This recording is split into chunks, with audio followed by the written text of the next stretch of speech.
নমস্কার, দেখছেন কলকাতা টিভির সঙ্গে রয়েছে শুভাঙ্গী। শুরু করছি 4টে বিক্ষোভে উত্তপ্ত মালদা। কালিয়াচকে বিচার বিভাগীয় আধিকারিকদের ঘেরাও। 8 ঘন্টা পর ঘেরাও থেকে মুক্ত বিচারকরা। বিক্ষোভকারীদের উপর গাড়ি চালিয়ে নেওয়ার অভিযোগ কেন্দ্রীয় বাহিনীর বিরুদ্ধে। বিচারকদের মুক্ত করতে লাঠিচার্জ, গাদানি গ্যাস। মালদার একাধিক এলাকায় পথ অবরোধ। নারায়ণগড়ে অবরুদ্ধ 12 নম্বর জাতীয় সড়ক। সংবাদ মাধ্যমের কর্মীদেরও গাড়ি ভাঙচুরের অভিযোগ সামনে আসে। কালিয়াচকের ঘটনায় ডেজের কাছে ইতিমধ্যেই রিপোর্ট তলব করা হয়েছে নির্বাচন কমিশনের তরফে।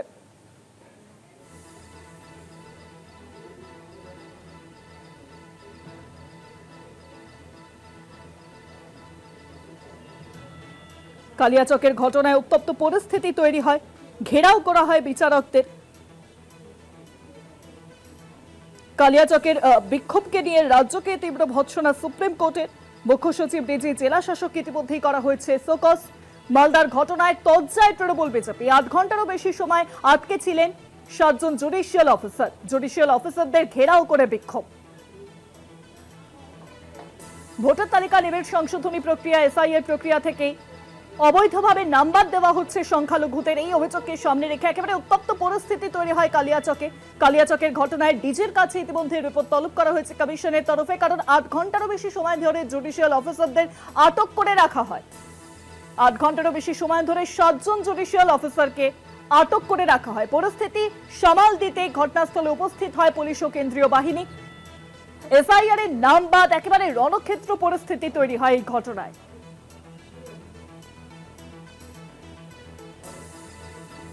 কি পরিস্থিতি এখন আরো জানবেন, ফোন লাইনের সঙ্গে রয়েছেন প্রতিনিধি গৌতম চক্রবর্তী। গৌতম, দেখো শুভাঙ্গী, প্রথমে বলে রাখি যে গতকালকে মোথাবাড়ির বিডিও অফিসে কালিয়াচক 2 নম্বর ব্লক, সেখানে যে এসআইআর এর শুনানি চলছিল সেই কাজ কিন্তু আজকে পুরোপুরি বন্ধ রয়েছে, আপাতত স্থগিত। যে 7 জন বিচার বিভাগের কর্তব্যরত আধিকারিকরা ছিলেন তাদের গাড়ি রাত্রেবেলা ভাঙচুর হয়। তাদের সঙ্গে একটি ছোট বাচ্চাও ছিল। যেহেতু মহিলা 3 জন আধিকারিক ছিলেন এই বিচার বিভাগের, তারা শুনানির কাজ করছিলেন, তাদের সঙ্গে একটি বাচ্চা ছিল এবং সেই বাচ্চাটিকেও পর্যন্ত জল বা কোনো রকম খাবার টাবার দেওয়া হয়নি, এমনটাই অভিযোগ এই বিচারকরা করেছে হাইকোর্টের প্রধান বিচারপতির কাছে। এবং হাইকোর্টের প্রধান বিচারপতি, আমরা যেটুকু জানতে পারছি, এগুলো কোনো অফিসিয়ালি সত্যাসত্য আমরা যাচাই করার সুযোগ পাইনি, যে হাইকোর্টের প্রধান বিচারপতি সুপ্রিম কোর্টের নির্দেশে যেহেতু এই এসআইআর কাজটা হচ্ছে, এখন যেহেতু এটা সুপ্রিম কোর্টের বিচারাধীন, সেই জন্য সুপ্রিম কোর্টের প্রধান বিচারপতিকে সমস্ত বিষয়টি জানিয়েছেন। আমরা এতটুকুই জানতে পারছি, আজকে কোনো এসআইআর কাজ হচ্ছে না, 1 নম্বর। 2 নম্বর হচ্ছে যে এইখানে কালিয়াচক 2 নম্বর অর্থাৎ মোথাবাড়িতে তোমার হচ্ছে বামফ্রন্ট সমর্থিত প্রার্থী, তাকে পুলিশ গ্রেপ্তার করেছে। গতকাল যে ঘটনা ঘটেছিল তাতে মোট 18 জনকে আজকে সকালবেলা গ্রেপ্তার করে। তার মধ্যে এই গোলাম শাহজাহান আলী, তাকেও কিন্তু গ্রেপ্তার করেছে এবং এই মুহূর্তে তাদেরকে আদালতে তোলা হয়েছে।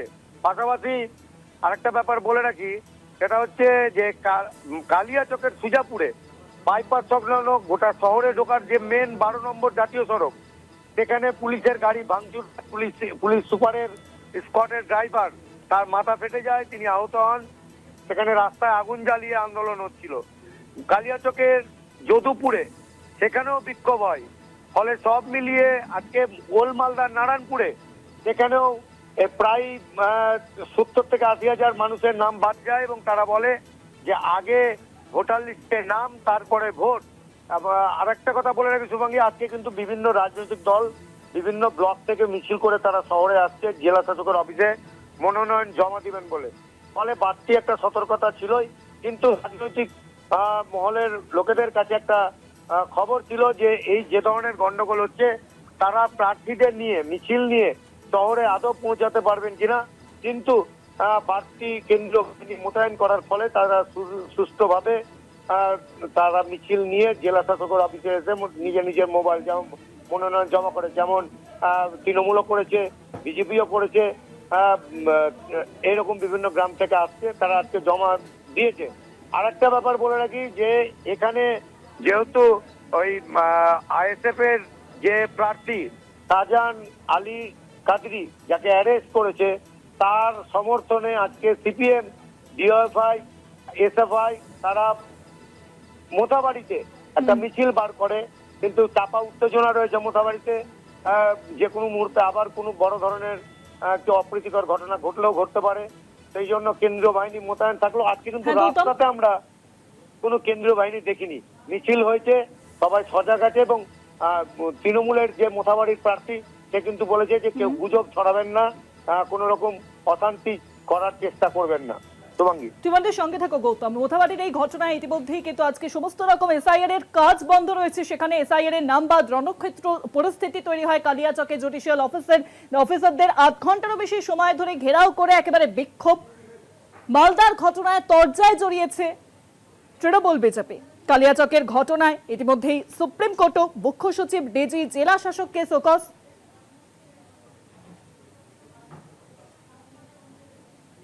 পাশাপাশি আপনাদের জানিয়ে রাখবো যে এই ঘটনার জেরে আজ মালদায় এসআইআর এর সমস্ত রকম কাজ বন্ধ হয়েছে। কালিয়াচকের বিডিও অফিসে এসআইআর এর কাজ বন্ধ হচ্ছে না, বিচারকদের নিরাপত্তা নেই, তাই বন্ধ রয়েছে শুনানির কাজ। দায়িত্বপ্রাপ্ত বিচারকরা হাইকোর্টের প্রধান বিচারপতিকে ইতিমধ্যে সেই বিষয়ে জানিয়েছেন। আরো জানবো এই বিষয়ে, আজকে যে এসআইআর এর কাজ বন্ধ রয়েছে আরো জানাবেন। ফোন লাইনের সঙ্গে রয়েছেন আমাদের প্রতিনিধি গৌতম চক্রবর্তী। গৌতম, আজকের মতো এসআইআর এর কাজ বন্ধ রয়েছে, কি জানা যাচ্ছে? আগামীকাল থেকে কি তাহলে শুরু হবে সেই সমস্ত কাজ? কারণ এখনো পর্যন্ত সাপ্লিমেন্টারি সমস্ত তালিকা প্রকাশ পায়নি এবং সামনেই রয়েছে ভোট পর্ব।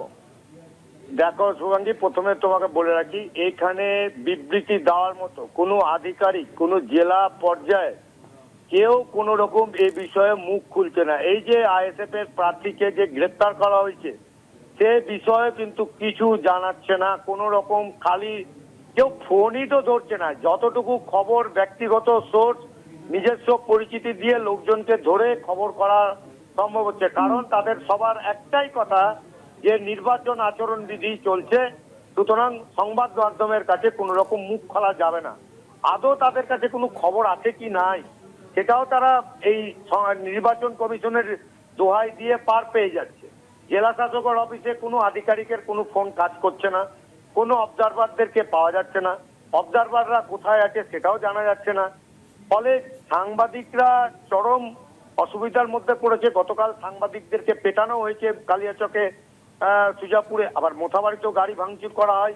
ফলে সাংবাদিকরা নিজেদের যে নিরাপত্তা, পিঠ বাঁচাবে না ঘটনাস্থলে যাবে, পুলিশের কাছে কোনো কমপ্লেন করতে গেলে তারাও নিচ্ছে না। তারা বলে দিচ্ছে যে নির্বাচন কমিশনের আচরণবিধি লঙ্ঘন হয়েছে কি হয়নি তদন্ত হবে, তারপরে তারা অভিযোগ নিবে। অদ্ভুত একটা বাতাবরণের সৃষ্টি হয়েছে। জায়গায় তুমি যে কোথাও বেরিয়ে কোনো জরুরি কাজে মালদা থেকে উত্তর দিনাজপুর বা দক্ষিণ দিনাজপুর, বালুরঘাট, মুর্শিদাবাদ যাবে, কোনো নিশ্চয়তা নেই যে মালদা থেকে তুমি কাল আজকে রাতের মধ্যে মুর্শিদাবাদ পৌঁছাবে কিনা, তোমার গাড়ি কোথাও আটকাবে কিনা। এখনো পর্যন্ত 3-4 জায়গায় NH-12 অর্থাৎ জাতীয় সড়কে কিন্তু অবরোধ চলছে। চোরাগোপ্তা পাথর ছোড়া হচ্ছে। একদম পুলিশকে জানালে পুলিশ আসছে না, কেন্দ্রীয় বাহিনী থাকছে কিন্তু কোনো আমরা দেখতে পাচ্ছি না যে তাদের কোনো সক্রিয়তা আছে। যেখানে ওই ডিএম বা এসপি কোনো মুভমেন্ট করছে তখন কেন্দ্রীয় বাহিনীদের দেখা যাচ্ছে। নামটাও আসছে কেন্দ্রীয় বাহিনী, আমি এমনটাই বলবো, কারণ সাধারণ মানুষ রাস্তায় আটকে থাকছে ঘন্টার পর ঘন্টা ধরে।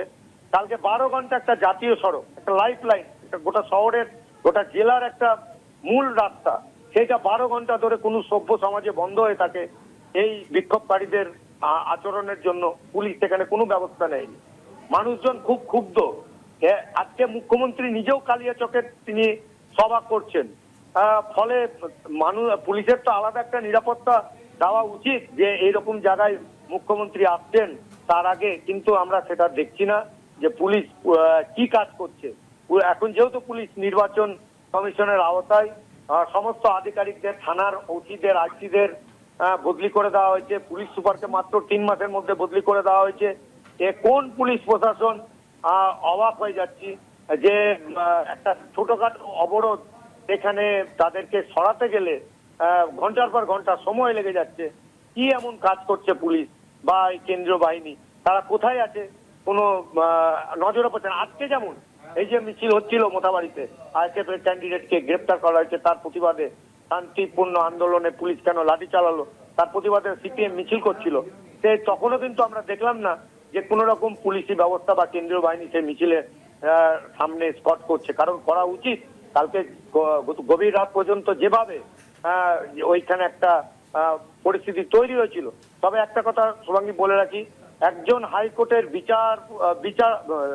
আইনজীবী, হাইকোর্টের আইনজীবী মোফাজ্জল শেখ, ওই বাবলার দিকে বাড়ি, উনার প্ররোচনাতেই এই পুরো অশান্তি হয়েছে।